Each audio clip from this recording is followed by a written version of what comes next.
इस वक्त हम आपको बता रहे बड़ी खबर भोपाल से आ रही। मध्य प्रदेश में शराब की दुकानें नहीं खुलेंगी।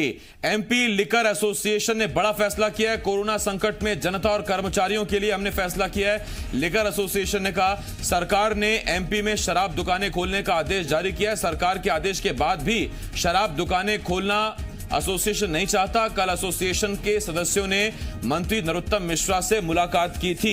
इससे पहले नरोत्तम मिश्रा चेता भी चुके हैं, बता चुके हैं कि अगर ठेकेदार व्यापारी दुकानें नहीं खोलेंगे तो फिर कुछ और विकल्पों पर विचार किया जाएगा। लेकिन ये बड़ी खबर इस वक्त हम आपको बता रहे हैं। और फिलहाल अभी बड़ी खबर ये आ रही कि मध्य प्रदेश में लिकर एसोसिएशन ने, यानी कि तमाम जो ठेकेदार हैं और व्यापारी हैं, शराब कारोबारी हैं, उन्होंने ये फैसला किया है, जिनके पास ठेके हैं, दुकानें हैं, कि वो मध्य प्रदेश में शराब की दुकानें नहीं खोलेंगे। और तब जबकि मध्य प्रदेश सरकार ने राजस्व के लिए शराब की दुकानें खोल रखी हैं, खोलने के आदेश दिए हैं, ऐसे में व्यापारियों का और इसके साथ साथ शराब कारोबारियों का लिकर की दुकानें ना खोलना, यानी कि शराब की दुकानें ना खोलना सरकार को सीधी चुनौती है। अब सरकार की तरफ से देखना होगा किस तरह का पलटवार निकलकर सामने आता है। हालांकि इससे पहले नरोत्तम मिश्रा साफ कह चुके थे कि अगर शराब कारोबारी नहीं मानेंगे तो फिर बाकी विकल्पों पर विचार किया जाएगा, किसी दूसरे आदमी को दुकानें दी जाएंगी। हरीश दिवेकर लगातार हमारे साथ जुड़े हुए हैं, एसोसिएट एडिटर जी मध्य प्रदेश छत्तीसगढ़। हरीश जी, बीच में तो लगातार सब कुछ ठीक हो गया और नई गाइडलाइन भी आ गई थी कि जो रेड जोन है वहां ग्रामीण क्षेत्रों में शराब मिलेगी, ऑरेंज और ग्रीन जोन में हर जगह शराब मिलेगी। फिर अचानक से ये कहां डोल गई बात? आसिफ, देखिए, शुरुआत से ही ठीक नहीं हुआ था। सिर्फ चर्चाओं का दौर जारी था। और पहली बैठक जब हुई थी, अपर मुख्य सचिव आईसीपी केसरी थे वाणिज्य कर में, अब वो हट गए।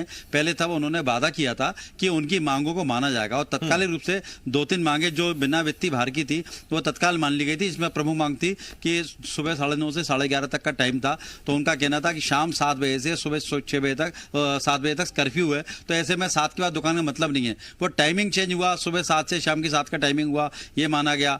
कुछ उनकी छोटी छोटी मांगी थी वो मानी गई, लेकिन मुख्य मांग जो थी वो नहीं मानी गई। मुख्य मांग में ये बात थी कि 25% जो तत्कालीन कमलनाथ सरकार थी उन्होंने 25% रेवेन्यू बढ़ा के लिया था। उनका कहना था कोरोना के चलते हालात बदल गए, तो जो अनुबंध था वो अब मतलब वायबल नहीं है, वो अब मैदानी स्तर पे सटीक नहीं बैठता है, तो इसको बदलने की आवश्यकता है। 25% का रेवेन्यू बढ़ा के नहीं दे सकते। कोरोना के चलते आर्थिक स्थिति लोगों की खराब हुई है और उनका जो बैंक कैपेसिटी वो गड़बड़ा गई है। जो सबसे गरीब और पिछड़ा वर्ग मजदूर जो सबसे ज्यादा एडिक्ट होता है और शराब पीता है, वो उनके उसके पास पैसा ही नहीं होगा। तो इस तरह से उन्होंने कहा है कि जब तक सरकार 25% लाइसेंस फीस नहीं करेगी माफ, हम नहीं खोलेंगे। लेकिन उसको आश्वासन दिया गया था कि आप दुकानें खोलिए, हम आपके लिए इसमें कुछ रास्ता निकालते हैं। तो अब ऐसा माना गया था कि सरकार शायद 50-60% को रियायत देगी और उसके, लेकिन दुकानें खुल गई, लेकिन इस पर बात नहीं बनी। इसके बाद कल नरोत्तम मिश्रा के साथ फाइनल दौर की चर्चा हुई, उसमें साफ तौर पे कह दिया अगर अब सरकार निर्णय नहीं लेती कल सुबह तक तो हम इसको दुकानें बंद कर देंगे।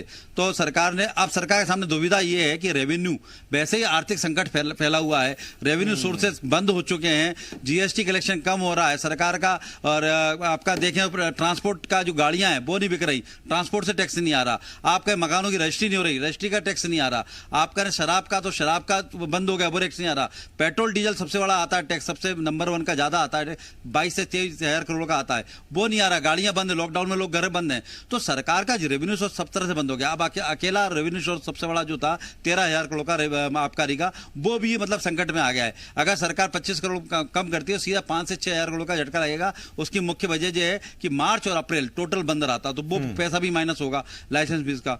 तो सरकार में 6,000 करोड़, 13,000 का सीधा 6,000 करोड़ रह जाएगा। सरकार चाहती है इसमें कुछ ऐसा रास्ता निकले कि उनको भी घाटा ना हो और हमारा भी रास्ता निकल आए। अच्छा, तत्काल मैं आसिफ एक बताना चाहूंगा, सरकार इसलिए कमजोर महसूस कर रही है अपने आप को, और जो लिकर एसोसिएशन इतना ताकतवर इसलिए हो रहा है कि तत्कालीन कमलनाथ सरकार ने फार्मूला बदल दिया। फार्मूला यह बदल दिया है, मध्य प्रदेश में 800 से 900 ठेकेदार हुआ करते थे, मतलब एक ठेकेदार के पास 2 से 3 दुकानें हुआ करती थी। लेकिन कमलनाथ सरकार ने रेट बढ़ाने के लिए एक नया फार्मूला लाए, उसमें एक जिले का एक ठेकेदार को एक जिला दे दिया। ग्रामीण क्षेत्र में 15 से 20 दुकानें एक ठेकेदार को दे दी। ऐसे करने से 20-25 टोटल लोग रह गए। तो 20-25 लोगों का एक सिंडिकेट बन गया। अब वो सरकार को अपने मनमानी करने के सरकार वो बंद करते हैं, 25 लोग मना करते हैं, पूरा प्रदेश ठप हो रहा है। पहले 700-800 लोग थे, उनको तोड़ना आसान था। अब सरकार 20-25 लोगों के समूह को तोड़ नहीं पा रही है, क्योंकि इतने बड़े समूह, एक आदमी बैठता है तो कम से 5-7 जिले 10 जिले तो मतलब सीधा प्रभावित हो रहे हैं, नहीं मानता है। तो अब वो सरकार के सामने समस्या है कि शराब को बिकवा के रेवेन्यू भी लाना है, कारोबारियों को नुकसान ना हो, तो दोनों भी चला। इधर कारोबारी हाईकोर्ट चले गए, हाईकोर्ट ने राज्य सरकार से जवाब मांग लिया है, पंजाब फार्मूले की बात चल रही है, कोई ऐसा रास्ता निकाला जाए। इधर मध्य प्रदेश सरकार ने छत्तीसगढ़ के फार्मूले का भी अध्ययन किया है, जिसमें छत्तीसगढ़ सरकार खुद चला रही है दुकानें, उसका भी अध्ययन किया है। लेकिन इन सब में नुकसान सरकार का ही होना है आसिफ, कारण इसमें मेरा आपसे सवाल ये है हरीश जी, जब ये शुरुआती दौर में चीजें थी तो नरोत्तम मिश्रा जो गृह मंत्री हैं, उन्होंने सरकार की तरफ से तेवर ये दिखाए थे कि बातचीत चल रही है, लेकिन अगर नहीं मानेंगे तो फिर हम दूसरी व्यवस्थाएं देखेंगे, और अगर बदलना पड़ा कोई ठेकेदार तो हम उसे भी बदलेंगे। वो तेवर अब भी दिखाने की स्थिति में है क्या सरकार? देखिए, नरोत्तम मिश्रा का सीधा सीधा एक जो फार्मूला रहता है वो था भय बिना होए ना प्रीत। तो वो हमेशा पहले बात करते हैं दबाव डालने की, और फार्मूला उन्होंने वो फार्मूला चलाया और एक इस तरह का बयान दिया जिससे सोचा कि लेकर माफिया जो लेकर कारोबारी है वो दबाव में आ जाएं, क्योंकि ये बात सही है, उनका पैसा उनके हाथ फंसे हुए हैं, उनका लाइसेंस भी वो सरकार से बाहर नहीं आ सकते, वो व्यवसाय कर रहा है, तो उन्होंने दबाव डालने की कोशिश की। लेकिन मैंने जैसा आपको बताया कि इस बार फार्मूला बदल गया। तत्कालीन कमलनाथ सरकार ने 20-25 लेकर बड़े बड़े लेकर ठेकेदार जो थे पूरा प्रदेश उनके हाथ में दे दिया। तो ऐसे में उनको दबाव पाना सरकार के लिए मुश्किल हो रहा है। अगर हाँ ये पुराने फार्मूले 700-800 ठेकेदार होते तो शायद उनको एक एक करके तोड़ा जा सकता था, उनके छोटे लोगों को दबाया जा सकता, पर ये बड़े लोग हैं, बड़े कारोबारी हैं, इनको दबाव पाना मुश्किल हो रहा है सरकार के लिए। यही बात है कि सरकार उनके पास 2 से 3 बैठकें कर रही है और आए दिन सरकार को खुलेआम चुनौती देते हैं, और आज भी चुनौती उन्होंने दे दी कि दुकानें तत्काल बंद कर दी जाएंगी, पूरा प्रदेश बंद कर दिया जाएगा। और ऐसा होता है तो सरकार के लिए गरीबी में गीला आटा करने वाली कहावत चरितार्थ होगी, क्योंकि वैसे ही पैसा नहीं है और जो रेवेन्यू आने वाला है हर माह 15 से 2,000 करोड़ का रेवेन्यू आता है, तो सरकार के पास वेतन बांटने तक के लाले पड़ जाएंगे। वेज एंड मील्स की प्रदेश में स्थिति बन चुकी है आसिफ, और अगर स्थिति सोचिए ओवर ड्रॉ की तरफ चला जाएगा, तो कितना पैसा ओवर ड्रॉ करेंगे तो हालात कहां जाएंगे। विकास कार्य की तो हम बात ही नहीं कर रहे, अभी हेल्थ का इंफ्रास्ट्रक्चर की बात करें तो वहां भी पैसा लगना है। तो बहुत सारी समस्या सरकार सामने खुली हुई है। उधर कई सारा पैकेज केंद्र सरकार ने घोषणा की है, उस पैकेज को भी लागू करना है। उद्योग संगठन भी ऐलान कर चुके हैं कि फिक्स चार्ज वापस करें कल से, नहीं तो ई हड़ताल कर देंगे वो। अगर ऐसा ई उद्योग हड़ताल करते हैं तो कल एक नया संकट खड़ा होने वाला है आसिफ, वहां से भी एक चुनौती आ गई सरकार सामने। तो सरकार सामने वो ये भी आ रही है कि मजदूर जो दूसरे राज्यों से मध्य प्रदेश में आ रहे हैं उनकी टिकट भी राज्य सरकारें भुगत रही हैं या उन्हीं को चुकानी पड़ रही है, तो अपनी केंद्र सरकार को, बीजेपी सरकार को पैसा भिजवाना पड़ रहा है, बहुत सारा पैसा चाहिए। लेकिन जो पैसे के सोर्सेज हैं, जैसा हरीश जी आपने बताया भी कि पेट्रोल डीजल की खपत अभी कम है, इसके अलावा सीधा जो ट्रांसपोर्ट से पैसा आता है परिवहन का वो बंद है, इसके साथ ही अब लिकर का एक बहुत बड़ा हिस्सा। अब आपसे सवाल ये, क्या सरकार इसलिए भी फिक्रमंद है कि कहीं ऐसा ना हो कि ठेके बंद हो जाएं, लोग शराब की पूर्ति फिर अन्य जरियों से करने लगें और उसमें फिर दोहरा नुकसान ये होगा कि लोग पैसा भी खर्च करेंगे और वो सरकार तक पहुंचेगा भी नहीं? देखिए आसिफ, अभी भी यही चल रहा है। नंबर 2 की शराब मार्केट में बराबर मिल रही है। जिस तरह गुजरात का हमारे सामने उदाहरण है कि गुजरात में शराब बंदी है, लेकिन सबसे ज्यादा शराब गुजरात में मिलती है। वही मध्य प्रदेश के हालात हैं। लॉकडाउन के अंदर भी घरों तक सप्लाई होती रही और हमने कई खबरें दिखाई, लोगों ने गाड़ियां पकड़ी, पुलिस महकमे ने कई गाड़ियां पकड़ी और नंबर 2 की शराब बिक रही है। तो शराब ठेकेदार को उसमें फायदा है, नंबर 1 से ज्यादा नंबर 2 में देने में। दूसरी बात हम करें तो गाँव में जो नकली शराब बनी फैक्ट्री, राजगढ़ में कितनी बड़ी फैक्ट्री बनी, बहुत बड़ी फैक्ट्री पकड़ी गई, जो ब्रांडेड शराब की बोतलें थी वहां बन रही थी नकली।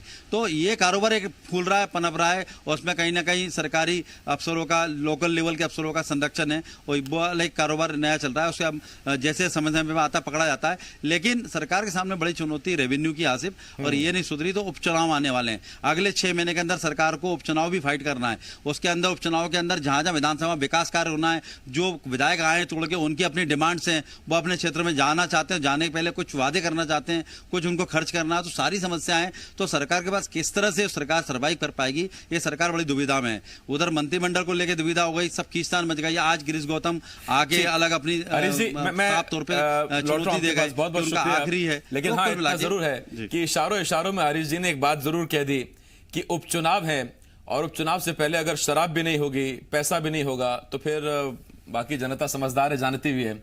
बहुत शुक्रिया हरीश जी।